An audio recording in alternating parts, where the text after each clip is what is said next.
യഥാർത്ഥത്തിൽ ഈ കരിക്കുലം കമ്മിറ്റിയെ സംബന്ധിച്ചിടത്തോളം പുതിയ പാഠപുസ്തകം തയ്യാറാക്കിയതിനെ സംബന്ധിച്ചിടത്തോളം ബഹുമാനപ്പെട്ട പ്രതിപക്ഷ നേതാവിന് അതിനെ സംബന്ധിച്ചത് ഒന്നുകിൽ അദ്ദേഹം ശ്രദ്ധിച്ചിട്ടില്ല, അല്ലെങ്കിൽ അത് മനസ്സിലാക്കുന്നതിന് വേണ്ടി അദ്ദേഹം ശ്രമിച്ചിട്ടില്ല. അദ്ദേഹം നുണ പറയുകയാണ്. ആരുടെ ഉപദേശം കണക്കിലെടുത്തുകൊണ്ടാണ് അദ്ദേഹം ഇങ്ങനെ എല്ലാ കാര്യങ്ങളിലും കള്ളം മാത്രം പറയുന്ന ഒരു വ്യക്തിയായി മാറിക്കൊണ്ടിരിക്കുന്നു എന്നുള്ളത് സമൂഹം ഇത് ബോധ്യപ്പെട്ടുകൊണ്ടിരിക്കുന്ന ഒരു കാര്യമാണ്.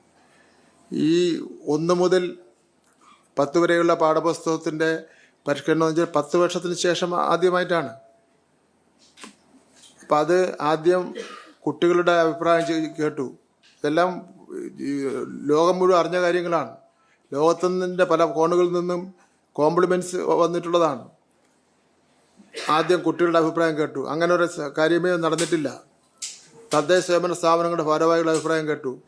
പാരന്റ് ടീച്ചേഴ്സ് അസോസിയേഷൻ്റെ ആൾക്കാരുടെ അഭിപ്രായം കേട്ടു. നമ്മുടെ ടീച്ചർമാരുടെ അഭിപ്രായം കേട്ടു. വിദ്യാഭ്യാസ രംഗത്തെ ബുദ്ധിജീവികളും വിദഗ്ധന്മാരെയും MLA എല്ലാം പങ്കെടുത്തുകൊണ്ടുള്ള ഒരു സെമിനാർ സംഘടിപ്പിച്ചു. അതിനുശേഷമാണ് ഈ 1 മുതൽ 10 വരെയുള്ള പാഠപുസ്തകങ്ങളുടെ കരിക്കുലം കമ്മിറ്റി കൂടി ഇത് തയ്യാറാക്കുന്നതിന് വേണ്ടി തന്നെ ഒരു വർഷക്കാലം എടുത്തു. കാരണം ഇത് ദോശ ചുടുന്ന പോലെ ചുട്ടെടുക്കാൻ വേണ്ടി പറ്റുന്ന ഒരു കാര്യമില്ല. ഇത് ഓരോ വിഷയത്തിനും പ്രത്യേക സെമിനാർ നടത്തണം, ചർച്ച നടത്തണം, അങ്ങനെ ഒരുപാട് പ്രോസസ്സുണ്ട്. അത്രയും പ്രോസസ്സ് പൂർത്തീകരിച്ച ശേഷമാണ് ഈ പാഠപുസ്തകങ്ങൾ പൂർണ്ണമായത്. പൂർണ്ണമായപ്പോൾ അന്ന് അഭിനന്ദിച്ച സതീശൻ പറയുന്നു, അത്ര ഇത് കരിക്കുലം കമ്മിറ്റി ഒന്നും കൂടി ഇത് വേണ്ടവണ്ണം തയ്യാറാക്കിയിട്ടില്ല എന്നുള്ള പച്ചക്കള്ളമാണ് അദ്ദേഹം പറയുന്നത്. അപ്പോൾ ഇതിലൊരു പ്രശ്നം അദ്ദേഹം മനസ്സിലാക്കേണ്ടത്, കേരളത്തിലെ 47 ലക്ഷം വിദ്യാർത്ഥികളും അങ്ങ് കള്ളം മാത്രം പറയുന്നൊരു വ്യക്തിയായിട്ട് ധരിക്കുമെന്നുള്ള കാര്യത്തിൽ യാതൊരു സംശയവുമില്ല. അതുകൊണ്ട് അങ്ങയുടെ ഈ പ്രസ്താവന പിൻവലിക്കണമെന്നുള്ളതാണ് ഒരു കാര്യം പറയാനുള്ളത്. മറ്റൊന്ന്, മുൻ പ്രതിപക്ഷ നേതാവ് രമേശ് ചെന്നിത്തല, ഇപ്പം സതീശൻ ഈ കാര്യങ്ങൾ ശക്തമായിട്ട് പറഞ്ഞുകൊണ്ടിരിക്കുമ്പോൾ എന്തിനു മാറി നിൽക്കുന്നു എന്നുള്ള നിലയിലാണ് രമേശ് ചെന്നിത്തല ഈ കാര്യത്തിൽ കണ്ടിരിക്കുന്നത്. അദ്ദേഹം പറയുന്നത് 8ാം ക്ലാസ് കഴിഞ്ഞാൽ പിന്നെ 9ാം ക്ലാസ് 8ാം ക്ലാസ് എന്ന് ജയിച്ച് 9-ലാവുന്നതിന് മുമ്പ് എന്തിനാ പാഠപുസ്തകം കൊടുക്കുന്നത് എന്നാണ് അദ്ദേഹത്തിൻ്റെ ചോദ്യം എന്ന് പറഞ്ഞാൽ. അദ്ദേഹം മനസ്സിലാക്കേണ്ടത് ഓൾ പ്രൊമോഷനാണ് കേരളത്തിൽ. 1 മുതൽ 10 വരെയുള്ള കുട്ടികൾക്ക് ഓൾ പ്രൊമോഷനാണ് കേരളത്തിലുള്ളത്. അതെങ്കിലും മറന്നുപോയതായിരിക്കും, ഒരു പക്ഷേ ശ്രദ്ധിക്കാതെ പറഞ്ഞതായിരിക്കും. 1 മുതൽ അദ്ദേഹത്തിനെ പോലുള്ള ഒരാൾ ഒരിക്കലും പറയാൻ പാടില്ലാത്തൊരു കാര്യമില്ലേ, 1 മുതൽ 10 വരെയുള്ള ക്ലാസ്സുകളത്തേക്ക് ഓൾ പ്രൊമോഷനാണ്. ഈ 2ാം പിണറായി ഗവൺമെൻറ് വന്നതിന് ശേഷം ചെയ്ത ഒരു പരിഷ്കാരം എന്ന് പറയുന്നത് സബ്ജക്റ്റ് മിനിമം നടപ്പിലാക്കി. സബ്ജക്റ്റ് മിനിമം എന്ന് പറഞ്ഞാൽ 30% മാർക്ക് എല്ലാ വിഷയത്തിനും എല്ലാ കുട്ടികളും വാങ്ങണം. അത് സബ്ജക്റ്റ് മിനിമം നടപ്പിലാക്കുമ്പോൾ ഏതെങ്കിലും ഒരു കുട്ടി പരാജയപ്പെട്ട് കഴിഞ്ഞാൽ 1 മാസത്തെ ആ കുട്ടിക്കൊരു കോഴ്സ് കൊടുക്കുന്നുണ്ട്. വീണ്ടും പഠിപ്പിക്കുകയാണ്, വീണ്ടും ഒരു പരീക്ഷ എഴുതിപ്പിക്കുകയാണ്. വീണ്ടും പരീക്ഷ എഴുതിയ ശേഷം ആ കുട്ടിയെ പ്രൊമോട്ട് ചെയ്ത് അടുത്ത ക്ലാസ്സിലേക്ക് വിടുകയാണ്. അപ്പോൾ അതിൻ്റെ അർത്ഥം എന്ന് വെച്ചാൽ കുറച്ച് വീക്കായ കുട്ടികളെ പഠിപ്പിച്ച് വീണ്ടും അടുത്ത ക്ലാസ്സിലേക്ക് വിടുകയാണ്. അപ്പോൾ ആ ഒരു കുട്ടിയും തോക്കുന്നില്ല. കേരളത്തിൽ നിന്ന് ഒരു കുട്ടിയും ഫലത്തിൽ തോക്കുന്നില്ല. പക്ഷേ ബഹുമാനപ്പെട്ട ശ്രീ രമേശ് ചെന്നിത്തല ചോദിച്ചത്, ഈ റിസൾട്ട് എങ്ങനെ ഇന്ന കുട്ടികൾ ജയിക്കുമെന്ന് ശിവൻകുട്ടിക്ക് എങ്ങനെ മനസ്സിലായി എന്നാണ് അദ്ദേഹം ചോദിക്കുന്നത്.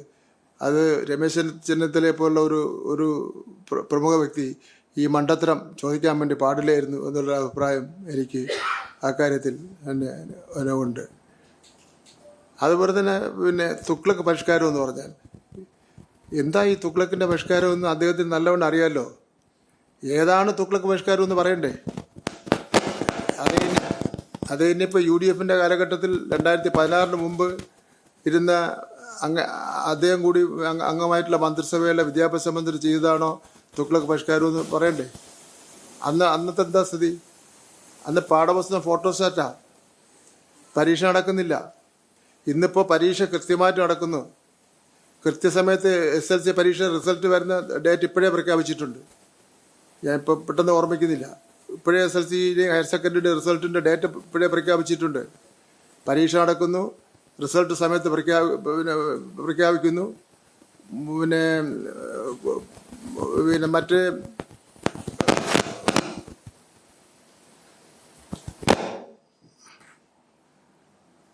ഉപരിപഠനത്തിന് ആഗ്രഹിക്കുന്ന കുട്ടികൾക്ക് പൂർണ്ണമായി തന്നെ അതിനുള്ള സൗകര്യങ്ങൾ ചെയ്തു കൊടുക്കുന്നു.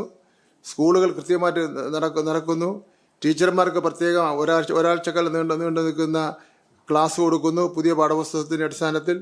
അപ്പം അങ്ങനെ ഇപ്പം ഇന്ത്യയിൽ തന്നെ അക്കാഡമിക് കരിയറിനെ സംബന്ധിച്ചിടത്തോളം നടത്തിയ പഠനത്തിൽ കേരളം 2ാം സ്ഥാനത്താണ്. 1ാം സ്ഥാനം പഞ്ചാബാണ്.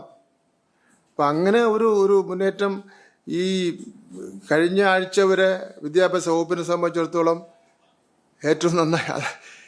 തൃശ്ശൂർ വന്ന് 64ാമത് സ്കൂൾ കലോത്സവത്തിൽ വന്ന് ബഹുമാനപ്പെട്ട പ്രതിപക്ഷ നേതാവ് പറഞ്ഞ് ഇതേപോലൊരു വിദ്യാഭ്യാസ മന്ത്രിയെ ഞാൻ ഇതുവരെ കണ്ടിട്ടില്ല, ഏറ്റവും നന്നായി നടക്കുകയാണ് കാര്യങ്ങൾ എന്ന് പറഞ്ഞ അതേ വിദ്യാഭ്യാസ മന്ത്രി പിറ്റേ ദിവസം വന്ന് സെക്രട്ടേറിയറ്റിൻ്റെ മുന്നിൽ പ്രസംഗിച്ച വാക്കുകൾ ഞാൻ ഈ പ്രസ് ക്ലബ്ബും കൂടെ നല്ല ഒരു മാന്യമായിട്ടുള്ള ഒരു പ്രസ് ക്ലബ്ബാണ്, അതും കൂടെ ഈ വാക്കുകൾ കേട്ട് അത് ചീത്തയാവേണ്ട എന്നുള്ളതിൽ ഞാൻ പറയുന്നില്ല. പിന്നെ അസംബ്ലിയിൽ വന്ന് പറഞ്ഞു ഞാൻ അങ്ങനെ പറഞ്ഞിട്ടില്ല എന്ന് പറഞ്ഞ് ഞാനത് അങ്ങനെ പറഞ്ഞിട്ടുണ്ടെങ്കിൽ പിൻവലിക്കുകയാണ്.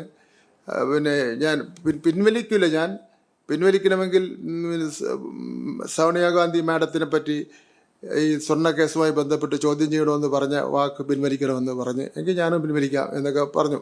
അപ്പോൾ എന്തായാലും നമ്മളത് പിൻവലിക്കാൻ വേണ്ടി തയ്യാറാണ്.